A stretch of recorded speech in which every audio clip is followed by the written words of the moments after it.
किसान भाइयों नमस्कार। किसान भाइयों, मैं जितेंद्र कुमार मौर्य कृषि विशेषज्ञ आज पुनः हाजिर हूँ अपने इस नए वीडियो में।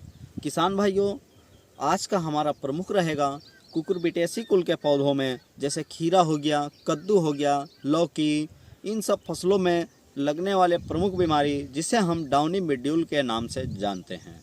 किसान भाइयों, डाउनी मिड्यूल की अगर हम बात कर लें तो डाउनी मिड्यूल मतलब मृदु रोमिल असिता, हिंदी में इसे हम मृदु रोमिल असिता के नाम से जानते हैं। किसान भाइयों, इस बीमारी के बारे में आज हम आपको विस्तार पूर्वक बताएंगे कि ये बीमारी क्या होता है, इसके नियंत्रण के लिए हमको कौन कौन से रसायन का छिड़काव करना चाहिए। दूसरी चीज़ किसान भाइयों, कि इस बीमारी से हमारे फसलों को क्या क्या नुकसान होता है। उससे पहले किसान भाई, यदि आप हमारे चैनल पर नए आए हो तो आप हमारे चैनल को सब्सक्राइब करके पास में बेल आइकन वाली घंटी को प्रेस करना बिल्कुल भी ना भूलें। चलिए किसान भाइयों, जो हमारा डाउनी मिड्यूल होता है, जिसे हम मृदु रोमिल असिता के नाम से जानते हैं, किसान भाइयों, ये बीमारी फफूंद जनित बीमारी होती है। किसान भाइयों, ये जो होता है बीमारी, ये हमारे पत्तियों के निचली सतह से जो है ये कोड़िए आकार के धब्बे बना लेते हैं और ये धीरे धीरे पत्तियों के निचली सतह से ऊपरी भाग में उभरने लगते हैं। ये बीमारी धीरे धीरे उभरते उभरते ये पूरी पत्तियों पे फैल जाती हैं और इन बीमारी के फैलने से हमारी पत्तियां किनारे से सिकुड़ने लग जाती हैं और सिकुड़कर धीरे धीरे सूखने लग जाती हैं। पत्तियों के सूखने के साथ साथ हमारा पौधा भी सूखने लग जाता है। पौधों में फल फूल का बनना बंद हो जाता है। जिन पौधों में फल फूल आदि बन भी रहे हैं तो उनमें किसी में फल टेढ़ा होगा तो किसी का फल छोटा रह जाएगा। तो ये तो हमारी कुछ प्रमुख बीमारियों के लक्षण हो गई और इसको हम आपको पहले दिखाते हैं कि ये बीमारी आप इस बीमारी की पहचान कैसे कर पाएंगे। तब इसके बाद में हम आपको नेक्स्ट स्टेप में बताएंगे कि इसकी नियंत्रण किसान भाई हम बात कराएंगे एक मैकेनिकल तरीके से और एक रासायनिक तरीके से। किसान भाइयों, हम आपको ये दिखा दें कि ये लगभग 3 बीघे के एरिया में हमारा ये खीरा का फसल लगा हुआ है। इसके साथ साथ हमारा गन्ने का भी फसल लगा हुआ है। किसान भाइयों, जैसा कि हमने बताया कि इस बीमारी का जो है प्रकोप हमारी पत्तियों के निचली सतह से शुरू होती है। ये देखिए किसान भाइयों, ये यहाँ पे ये बीमारी दिखाई दे रहा है, ये पूरे फसल पे, और ये पत्तियों के निचली सतह से आप देख रहे हैं, यहाँ से बीमारी की स्टार्टअप हुई है और ये धीरे धीरे पत्तियों के ऊपरी भाग में अब उभर रहे हैं। ये उभरते उभरते किसान भाई इसी तरह ये दूसरी पत्ती में आप देखिए कुछ इस प्रकार से फैलने लग जाएगा और इस प्रकार से होते होते हमने आपको बताया कि पत्तियां किनारे से सिकुड़ने लगेंगी। आप इसमें देख रहे होंगे पत्तियां किनारे से ये क्या है, सिकुड़ रही हैं। इसमें भी पत्तियां सिकुड़ रही हैं, ठीक। और पत्तियों का सूखना भी हम आपको दिखा रहे हैं कि जिसमें हमारा पौधा भी सूख गया है धीरे धीरे। ये आप देख रहे हैं इस तरीके से ये हमारी बीमारी का प्रकोप काफ़ी तेज़ी से फैला है, जिसको कंट्रोल करना बेहद ज़रूरी होता है क्योंकि ये फंगस जनित बीमारी होता है और फंगस जनित बीमारी ये डाउनी मिड्यूल हमारे फसलों में काफ़ी तेज़ी से फैलता है। आप इधर भी देखिए,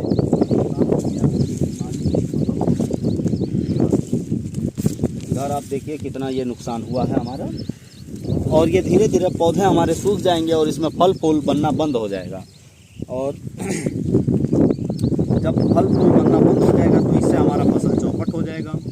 किसान भाइयों, इस बीमारी के नियंत्रण की यदि हम बात कर लें तो आपको बीमारी का प्रकोप कम दिख रहा है। अगर 1 से 2% दिख रहा है तो उस दशा में किसान भाई जो हमारे रोगग्रस्त पौधे हैं उनको आप उखाड़ के खेत से बाहर हटा दें। यदि बीमारी का आक्रमण काफ़ी तेज़ी से फैल रहा है तो उस समय सबसे ज़रूरी बात ध्यान देने वाला यह है कि आपको मार्केट से सबसे पहला काम यही करना है कि आपको मार्केट जा कर के और सबसे पहले कॉन्टैक्ट फंगीसाइड लाना है।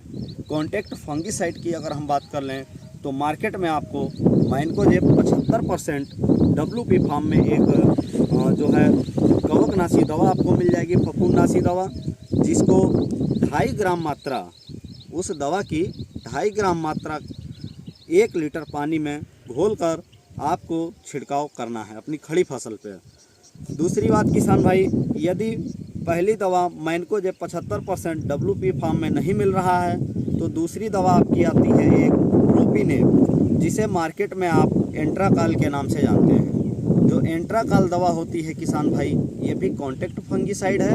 इस दवा की 2 ग्राम मात्रा को 1 लीटर पानी के हिसाब से घोलकर अपनी खड़ी फसल पर छिड़काव करना है। तीसरी ज़रूरी बात कर लेते हैं किसान भाइयों, जो है जो दवा का छिड़काव करने के बाद में जब भी आप कॉन्टैक्ट फंगिसाइड का छिड़काव करते हैं, जैसे आपको बताया मैनकोजेब 75% ये नहीं मिल रहा है, तो प्रोपिनेप दवा लेना है आपको, जो मार्केट में एंट्राकाल के नाम से मिल जाएगा, बायर कंपनी का।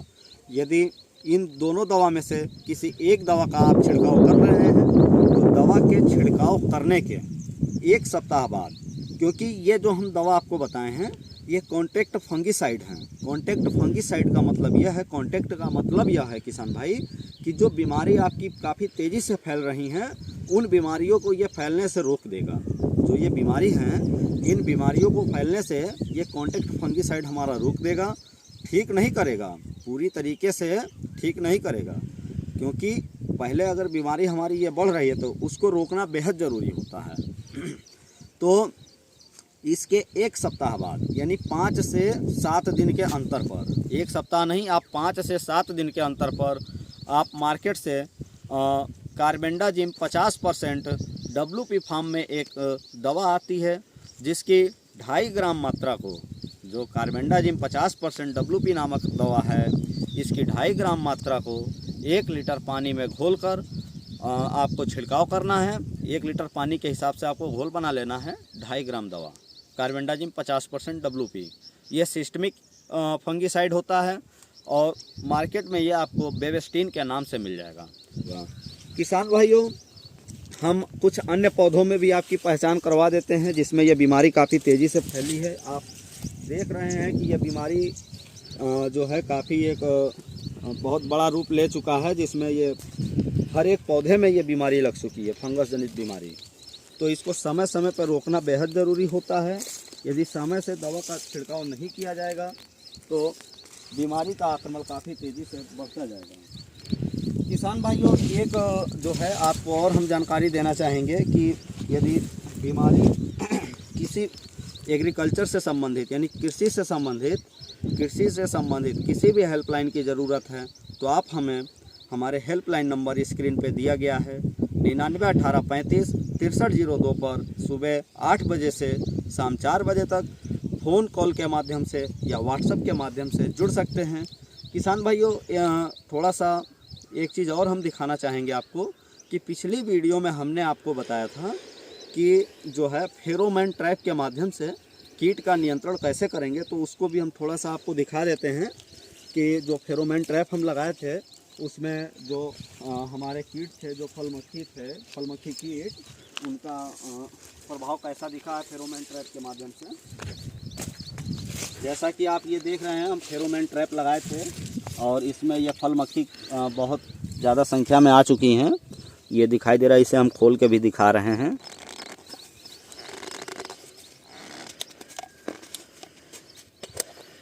ये देखिए किसान भाइयों, ये जो फल मक्खी है हमारी, ये नर फल मक्खी है और इसमें आ चुकी है। अब सबसे ज़रूरी बात यह है कि इसको हम खेतों में कहीं भी नहीं डालेंगे, इसको हम कहीं गड्ढा खोद के उसी में इनको डाल देंगे, ताकि जो है ये पूर्ण तरीके से ये क्षतिग्रस्त हो जाए हमारे। और अंत में हम यही कहना चाहेंगे आपसे कि आप भी जो है कीटनाशक रसायन का प्रयोग कम से कम करें। किसान भाइयों, अगर हमारी वीडियो आपको अच्छी लगी हो तो आप हमारे चैनल को सब्सक्राइब अवश्य करें। किसान भाइयों, मिलते हैं नेक्स्ट वीडियो में, तब तक के लिए नमस्कार।